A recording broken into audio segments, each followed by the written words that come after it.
What's up, guys? We are back again with another retro Spider-Man wave figure, taking a look at the kind of odd figure out, because it's not just one figure, it's two figures. We have got the Gwen Stacy figure with the bonus Mary Jane head, so you know, if you need two figures, you have to buy two, and that you can get both versions of this character. We've got her here on the retro 90s sort of inspired card back for this line. So you've got the very cartoon inspired artwork of Gwen here on the side. You've got the Spider-Man logo up top, figure in the window, of course, and then the back is very Toy Biz-esque with a bio, a demo of how to swap the heads, and then a lineup for the wave. So let's do it. Let's pull her out and take a look. And here she is out of the package, our Gwen Stacy / Mary Jane figure. And this is a pretty interesting figure just because of the fact that, well, we're getting a Gwen Stacy, and she also doubles as a Mary Jane if you really want to go down that road. Personally, for my purposes, this figure is Gwen, but you do have options, obviously. So let's see what she can do, see how she moves around.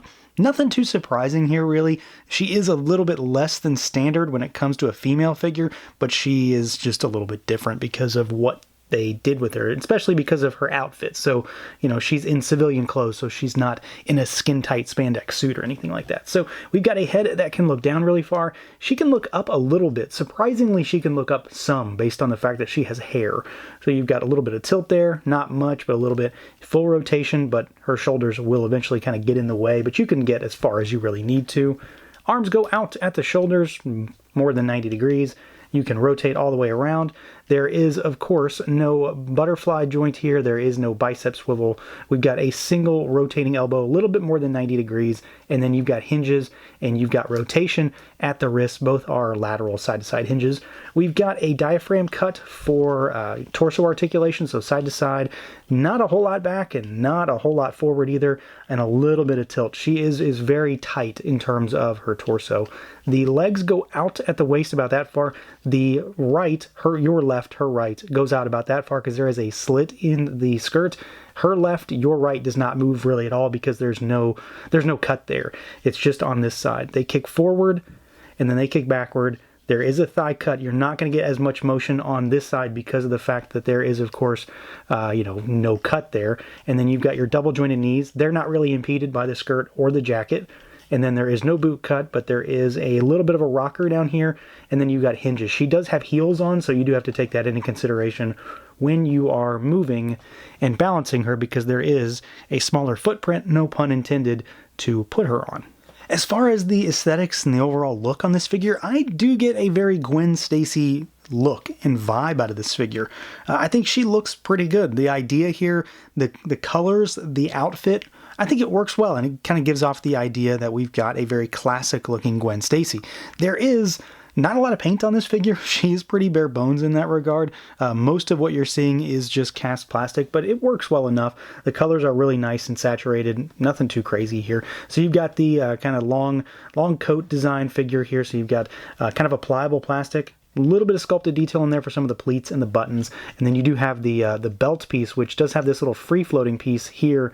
It doesn't clasp together or anything, but it gives you the idea of what it would look like in the real world. She does have a black sweater on. There is some texture here, so it's not just flat. There is textured detail all over it, and then you've got the purple skirt. She does have bare legs with the long black boots on there, and they look decent enough. If you're looking at her legs straight on, you're probably going to see the seam line, and that's a little bit unsightly, but I've come to expect that when it comes to Marvel Legend females that are like this. You always tend to see those on, I guess, skin tones, just worse than usual, but she looks pretty good. Sizing is decent. She's not too big, she's not too small either for a female figure. I think she fits in well, specifically with civilian Peter Parker, and I'll do a little size comparison here shortly. But I think the idea behind this figure's down really nicely. Again, she doesn't have a lot of paint, but truthfully, she doesn't really need it based on the outfit that they gave her.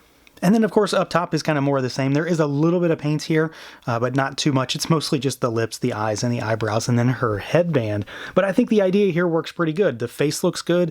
The overall expression, well, there isn't much of one, but the overall expression there, she's slightly happy, and that works for me. Everything's pretty cleanly applied around the eyes and the eyebrows. It looks good. The headband, they did miss a little bit on mine. It's got a weird little yellow stripe on this side, which is definitely a bit of an annoyance, but I'm sure I could fix that if I took such initiative. And then the hair does have a tiny bit of wash in it, not too much, but the overall sculpt looks good. Gives you a little bit of a windswept look, and I think it comes across as a pretty classic looking Gwen Stacy. Nothing too crazy here. It's just a standard female, but it works well and it sells the idea nicely to me. And then, like I mentioned, as far as size comparisons, here's an idea of what she looks like with another civilian, so alongside Peter from the same wave. Of course, this is not that same head, but you get an idea there. And then from the same wave again, we've got the new Spider-Man, so you can get an idea of what they look like together, because obviously they will fit in scenes together, as will these two. And then just because, well, he also fits the bill, how about the new Green Goblin? Just to throw that in there to give you an idea of what she looks like next to her greatest enemy, I suppose. So we've got a pretty solid size here. I think she looks really good compared to a lot of other figures. She just seems to be pretty normal. She fits in with a lot of other figures without any real issues. And then as far as accessories goes, this is the area where things can quite literally change up a little bit, because we've got the option, again, to make this into Mary Jane. This isn't just a Gwen Stacy figure, so you can pop that head off and put this one on, just like any other Marvel Legends, no issues there. And you can see they are, of course, quite different. I mean, they convey two entirely different types of character, and they look very unique compared to one another. I like this head sculpt. I think it looks really good. Everything's really clean and crisp. Really like the wash in this hair, because there is quite a bit of it, so I'm a fan of that. It really brings out the sculpt. And then, of course, compared to the last Mary Jane that we got, this one is a night and day difference. So this is, what, a Black Widow head that was put on a Mary Jane body, and you can just see there's really no comparison. They are quite different. I still really like this Mary Jane. Just a different look, but you can get an idea for what kind of options you have here. And then these heads are compatible with each other, so if you want to put this one on this body and vice versa, you do have the ability to do that. So we've got a pretty good start there, but then she of course comes with other kind of school-based civilian style accessories. So we've got this little notebook portfolio kind of thing, light blue plastic, a little bit of sculpted detail in there, nothing too crazy, but you can tuck this under her arm and have her carry that around. Then we've got a Midtown High notebook with the Midtown High school name emblazoned on it. That looks really good. And then my favorite accessory is, outside of the head, is the Daily Bugle rolled up newspaper, which, since we didn't get one with the civilian Peter, I'm happy we have one here. So give this to Peter, throw it with a Spider-Man. You've got a lot of options to play around with this accessory with other characters, but she does come with a lot of cool stuff that we haven't really gotten before in Legends, so it's nice to see some of this stuff. And I mean, this one in particular, but she does have a pretty solid spread, all things considered. So yeah, there's a pretty solid figure. There's really not a whole lot to complain about on this one, outside of the fact that it's still a female Marvel Legends figure, and they are still woefully under-articulated compared to the males. Granted, she is a civilian, so I'm not too concerned about it here, but of course she is impeded because of her overall design as well. She does look pretty good, though. I think the design here is really nice. She looks exactly like I think a Gwen Stacy should look. You've got interchangeable parts if you want to make a Mary Jane, or buy two and you can have both figures if you never got that older one, or if you just plain don't think that one works alongside this one, because of course they're two very different types of Mary Jane characters. So I think there's a lot of options here. I'm really curious how popular this figure is going to be. This one could either be a peg warmer, or it could be one that's hard to get, because it does have the option to make two characters. So I'm really curious to see where this one goes, but I think it's going to be a good addition to just about any spider shelf. So that's going to do it for this look at the Marvel Legends Retro Gwen Stacy. Let me know what you guys think. Feel free to like, comment, subscribe, and share, and until next time.